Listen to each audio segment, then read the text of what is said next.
4-7 victory against Lincoln in what was the true home opener of this season. It took a while to get the offense revved up in that game, but when you did, you racked up the most points you've had in a couple of seasons. Yeah, we have. We did get a slow start. And again, I don't know if it was the starting another quarterback or what it would have been, but we got a slow start. We weren't clicking, making some mental mistakes and some mental errors. And we did that last week in practice, so it kind of carried over to game, and I hope it comes off as a learning experience for them, that the way you practice is the way you play. This was one of those games that I think if we're being kind and if we're being honest, that was a game that you were probably favored to win on paper coming into it. But the first couple series of the game, it was very close between you and Lincoln. A couple scoreless drives that were traded throughout. And the Lincoln Lions, they looked hungry. They looked like they were ready to come in and try to spoil your home opener. Absolutely. And all week I told our team that they're not driving 5 hours to lose. And they're going to come up here and they're going to play as hard as they can play to win a football game. And again, I think that contributed as well to the lack of focus last week. And the lack of focus early in the game. Yeah, it's one of those things that it's a lesson you can probably take from your game against Lock Haven. A coach once told me that a hungry dog is a dangerous dog. Absolutely. And whenever you're coming off a loss like that, that cornered animal can be the most dangerous animal in the zoo or what have you. I don't know why I'm using all these animal analogies.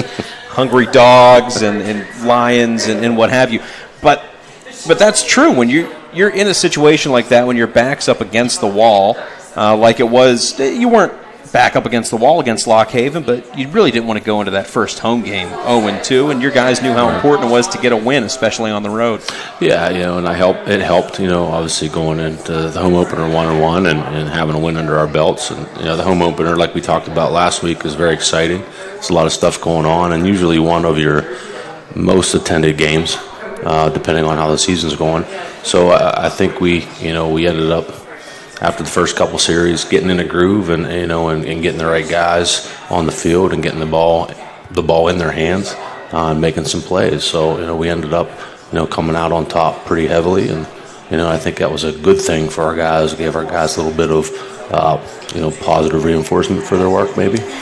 Yeah, now you rotated 3 quarterbacks in over the course of the game, but let's talk about the guy that got the start right now. Javonte Seer got the ball to start the game, and he had another fairly efficient outing, completed 50% of his passes. He threw 3 touchdown passes, no interceptions. Now, a lot of fans might not know anything about Javonte Seer because he was a mid-year transfer last year from Wisconsin-Stevens Point. Correct. Is that right? Correct. So what was that journey like to Clarion for Javonte Seer? How did he get here? And now he's had a couple a couple games under his belt this season. Well, he played there a little bit, and then he stopped playing there and was just a regular student. So he got in contact with, I believe, Coach Hamilton, and said, "Hey, I'm looking for a place, a new home." And he came up actually in the fall semester last year, and was just part time because he's running out of semesters. And then he came out for the spring and did a good job. And again, he's a kid that works hard and is yes sir, no sir, and wants to do the best he can. And like we talked about last week, he manages the game very well. So that it doesn't surprise me that he went in there and managed the game this past week. Now, I don't want to necessarily compare them performance-wise yet. We're talking just a few games in, but you've had experience with getting transfers like that have come in from other institutions that were part-time students. The guy that comes to mind right away is Kevin Ginevra. He was a guy that came in sort of late in his academic career, his athletic career, and he ended up being an All-American wide receiver for you. Absolutely. Yeah, he was an older guy, and the good thing about him is he had 2 semesters remaining, and we worked it out to go full-time, part-time, full-time in the grad program. And that was how we were able to get him 2 semesters.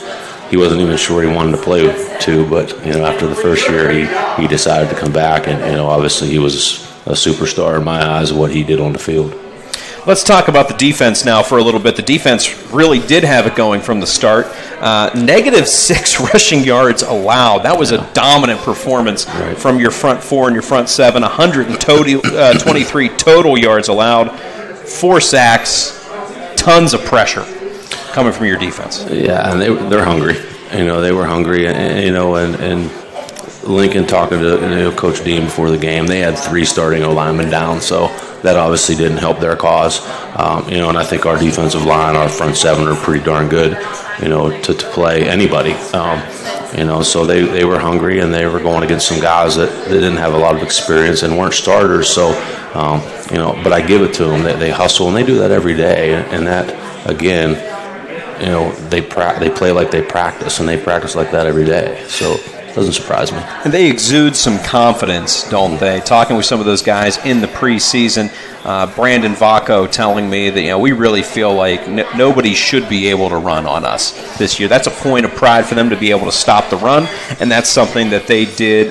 Like you said, the circumstances may have played in their favor with the offensive line with Lincoln, right. But the guys still have to go out there and produce. They still have to go out and play hard, and they did that. Right.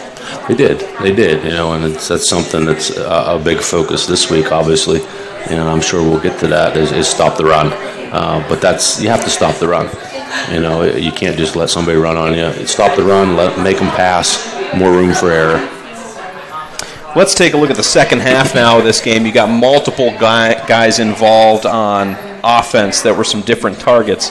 Maverick Kelsey with the touchdown catch. We were talking earlier, Scotty Florence, Keanu Young got a lot of carries. Demetrius McKenzie got the ball run. And then and one guy that we'll maybe focus on a little bit later, but a guy that doesn't normally get the ball either, that was Zach Morris. Obviously, as a coach, you hope every game plays out this way, where you have a lead, where you can work in some different guys, and you can see some different things.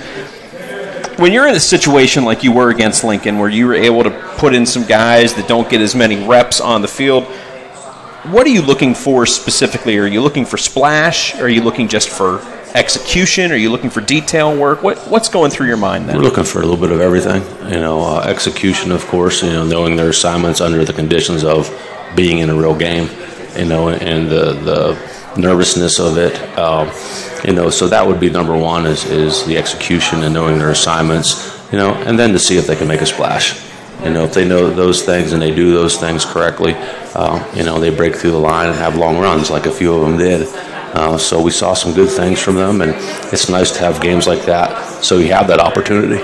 And one of the other things I'm sure you're thinking about too is not even just in that particular game, but you're looking further down the line this year, maybe even next year.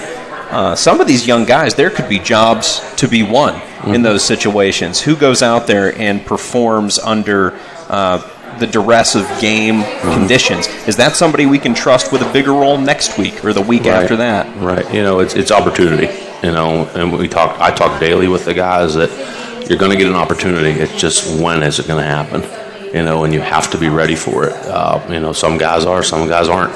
But again, we talk daily about opportunity daily. Opportunities every Saturday. You never know when your number's going to get called, but you better be ready. Now, you had a lot of positives coming out of last week's game, a lot of interceptions, a lot of pressure, as we said, scored a lot of points.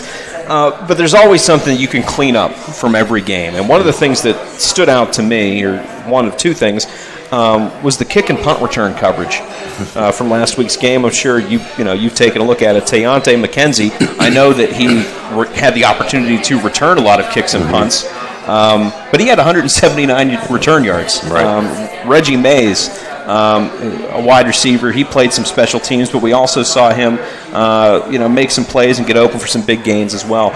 So from that standpoint, when you look at the way special teams coverage worked out, how have you chosen to address that this week? Well, we've moved people around. Guys that didn't get it done aren't starters anymore on special teams, and then new guys are getting the trial run, I guess, if you want to say. It's a trial and error, especially with special teams, because you really don't get a lot of time during the week to spend on special teams, and you like to put the guys on there that you can think can get it done, but also guys that aren't starters for the most part, because you want guys fresh and ready and hungry and ready to go out there. That's their chance to show. But if guys aren't getting it done, and from the first week till this week, we've had numerous turnover on the special teams just for that fact, to make sure we're getting it done on special teams. Because if we can win special teams, it helps us win the game.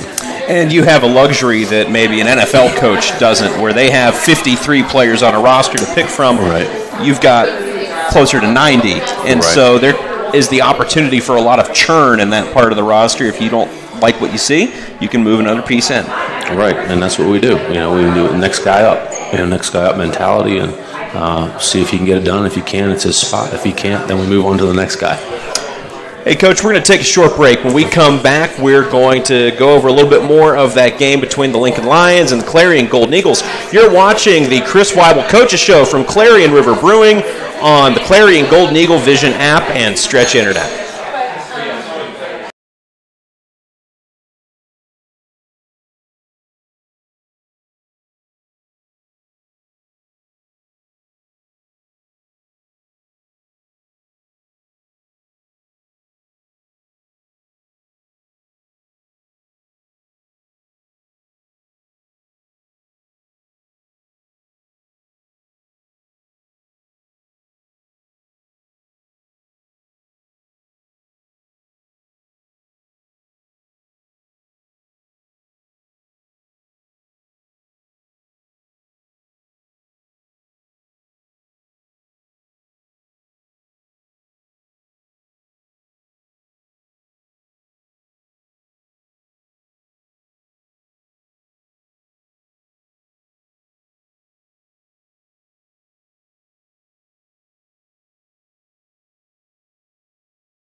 Welcome back to Clarion River Brewing and the Chris Weibel Coaches Show. I'm Sean Fagan, joined by head coach Chris Weibel. Coach, numbers don't always tell the story of how a football game goes. This past week against Lincoln, the numbers told a pretty good story as far as I could tell. It was pretty much played out on the field. We talked about the defensive line and how they played against Lincoln last week. And the numbers don't always pop off the sheet, but once again, they popped off the sheet in this one. The guys that you started on the defensive line had whales of a day. They were your top 4 tacklers on defense. The linebackers couldn't get in to make a play. They couldn't. They couldn't get there. The defensive line took care of it before. So it's credit to the defensive line, taking care of business. Let's talk about some of those guys on the defensive line. Guy that stands out for me, Alec Heldreth, 10 total stops. He had a sack, a couple tackles for loss. He's a guy that transferred into your program 2 years ago. I'm sure you really wish you had him 2 years ago when he had to sit out that transfer year. But since you've gotten him on the field, you've seen that he can be a real disruptive force. He can. He's just so strong. He's the strongest guy on the team, and he works at it every day. It's hard for a single lineman to block them. And if they double team him, they have a chance. But even then, I'd still probably put my money on Alec. He's just so strong, plays with good leverage, and he's smart. He's a smart football player. So, again, that's why he does what he does. And you look at some of the other guys on that line. You have your senior, another all-conference pick from last year, Brandon Vacco. Mm-hmm. He's a guy that he's just gotten better and better over the course of his career. Mm-hmm. But let's talk about Saf Khan. Okay. He's a guy that 2 years ago sort of had that breakout at the end of the year. And then last year kept waiting for that big explosion from him. That game never quite came, but week after week, he's an animal. He is, and again, that's the way he practices every day, and it shows on Saturday. From last year to this year, Saf has slimmed down a little bit, lost some weight, better shape, battled some injuries early last year, which obviously kept him from being, 100%. Worked hard in the offseason, like I said, cut weight, lighter, faster, but kept the strength this year. And again, that's why he's playing the way he's playing right now. And then finally, just to wrap up all the guys we're talking about on the defensive line, at least from the starting standpoint, Tyrod Archie, he's a guy that you've had for, I think this is his 5th year in the program now. Yep. And he's more of that traditional rush end. He really likes to get up the field, likes to push the quarterback out. And it didn't seem to matter who Lincoln had a quarterback on Saturday. They played 3 of them themselves. That whoever it was, they were always uncomfortable. And Tyrone's just athletic, and he's very smart. So he'll use your best moves against you. And that's what he does. He does it really well. And when he's not in the backfield, he might have been held. Because he's that quick and he's that good with his technique. And again, he's very smart. So he'll do so many different moves against you. He's going to confuse the tackles. All that pressure led to 3 more interceptions. Gus Schmidt had one, Corey Wells had one, and Paul Blendinger had his second pick of the year. Right. You've got 9 interceptions on the year. Now, that pace may seem unsustainable, but when you're getting the coverage that you're getting and you're getting the pressure that you're getting from the front 4, why can't it continue like that? I hope it does. If it does, I think we'll be okay. But that's what happens when you have a front that can rush the way they do. Sometimes you can get the quarterback to panic and just get rid of the football. And that sets us up for interceptions. And I think that's what happened the last couple of weeks. And again, I hope it continues to happen because it's going to make the games a lot easier. And it makes life a lot easier, too, whenever you can stop the run with that front 7, when you don't have to bring an extra defensive back into the box. Right. You can let them go out and maintain their assignments on some of those receivers out there. Absolutely. You can protect against the pass, if those guys can take care of business up front. And, you can use the other guys and protect from the pass. It's really hard to single out anybody on the offensive side of the football. You had 11 different pass catchers. You had 6 different rushers. So you really spread the ball around a lot. But let's talk about sort of that platoon that we saw at running back late in the game. You saw Keanu Young, the freshman, out there getting carries. Scotty Florence had some really nice runs, broke off a good 23-yarder, I believe it was. And Demetrius McKenzie, who's an older guy, that he got some burn late in the game too, and he carried the ball a little bit. Those guys all bring different facets to the offense when they get the ball. They're all a little bit different. What stands out about each of them? I just think their work ethic probably, during the week. They all work hard. They all go 100 miles an hour, whether it's in drills and or against the defense or the scout team. So their work ethic on the field during practice during the week, and again contributes to their work ethic on Saturday. And it was nice to again get them in the ball game more than just a couple snaps to see what they could really do. And they all did a great job. Yeah, you look at the group of running backs you have right now. You've got Malik McGriff, played sparingly on Saturday, but he's a guy that certainly has all-conference, all-region potential as a running back. Devin Clark, a little bit more of a physical back. But some of these other guys, Keanu Young, Scotty Florence, they're change-of-pace guys, and they show defenses something different. And when you're able to rotate them maybe on a series-by-series basis, if that's what it calls for, and you keep them fresh, the defense is constantly having to change how they match up. Absolutely. keeping him fresh is the key, I think. Even if Malik is healthy and ready to go, I think he needs to be spelled, to make sure he stays fresh through 4 quarters. And it's nice to have those guys to be able to do that with. And now I think we have more guys because after getting them some experience and seeing what they can do, they're doing good things. So if we can rotate guys through, every 3-4 plays to keep everybody fresh, we're just going to be that much more dangerous. Does this mean more carries for Zach Morris? Is that what you're saying? Nah, probably not. No? You think that might have been a one-off thing? Probably. That's something that him and the offense coordinator, Coach Hamilton, worked out, and that's just for more of a nagging type thing than anything. I could see Zach doing that. Yeah, he could do it. And now we have more. We have some defensive linemen now that want their shot. So we'll see what happens. I have the photos from last week, and I posted some of them to the Clarion Athletics Facebook page, so you can look them up at home. But when I was going through the photo of Coach Basie, offensive line coach, right. I don't think I've ever seen him happier. Right. I think I barely see him happy sometimes anyway, but he was about as happy as could be right after that touchdown run by Zach Morris. And we all were. It was exciting, and I keep saying to Zach, I'm never going to hear the end of it, until he graduates. He's always going to talk about this.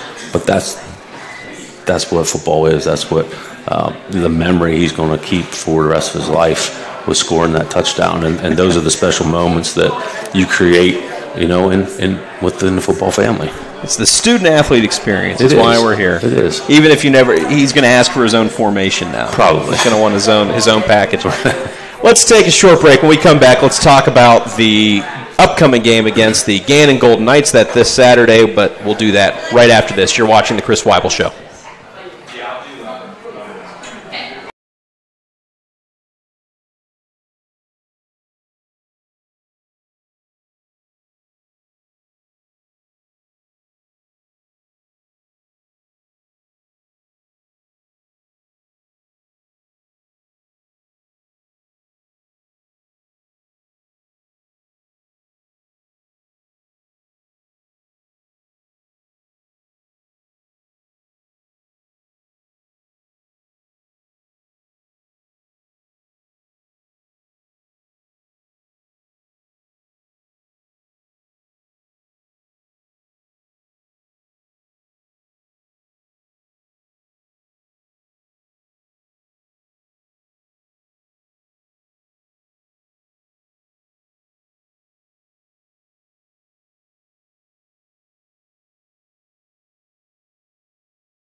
Welcome back to the Chris Weibel Show at Clarion River Brewing. Sean Fagan with head coach Chris Weibel previewing the upcoming game against the Gannon Golden Knights. They're 0-3 so far, Coach, but that is a dangerous, dangerous 0-3 team. Talking about the caged animal, the Gannon Golden Knights might be the most dangerous one you've seen yet. They will be. I know they will be. I know how they're coached. I know how they play. They have to be one of the most dangerous 0-3 teams, out there right now. And make sure, my guys know that. They were up in a couple games they played and should have won them. So again, it is dangerous. They are hungry. I'm glad we have them here at home. That helps us, but we need to be ready. Mark Jones, what else do we need to say? He led the nation in rushing, last year. His numbers are down this year, but so what?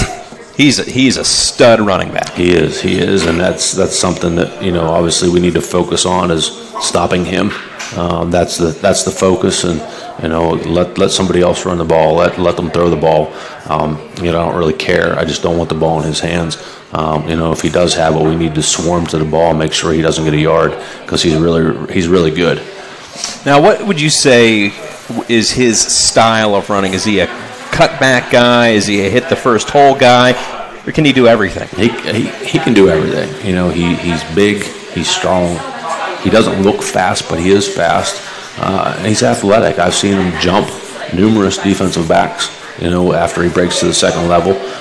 And he's got great vision. So he may hit the hole straight ahead. He may cut it back. He may do a spin move on you. He might blow right through you.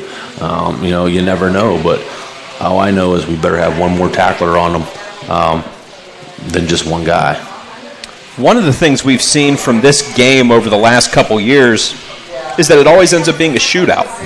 Last year it was a 28-28 game until late in the fourth quarter. The year before it was 41-34, 41-35 as I recall. There was a comeback in that one. There were a ton of points scored the year before. Gannon's a team that consistently, year after year, will match up with anybody offensively. They will. And again, that's what we have to be ready for. We have to make sure our defense is on point, and stopping what they're good at, which is the run game. They're doing some different things this year, which, obviously try to help Jones out and get him the ball. But again, we have to be ready. And on offense, we have to control the football to try to keep their offense off the field. And that's probably a bigger key than anything, is just keep him off the field. And then he can't hurt us. Last year, a good defensive effort at times. There were 4 interceptions of quarterback Jimmy Keefe, and like I said, it was a close game late. Gannon pulled away in that one. You mentioned you've seen some new different things from them on film. You mentioned offense. Defensively, what's this team look like? They're tough. They're big. They're fast. They're athletic. And I say they're mean because they play hard. They're going to hit you, and there's no lack of effort, on the defense. So again, we have to be ready. We have to be, ready to be just as physical as they are and play to the speed they play. And we have to execute. If we don't execute, it's going to be a long day for us.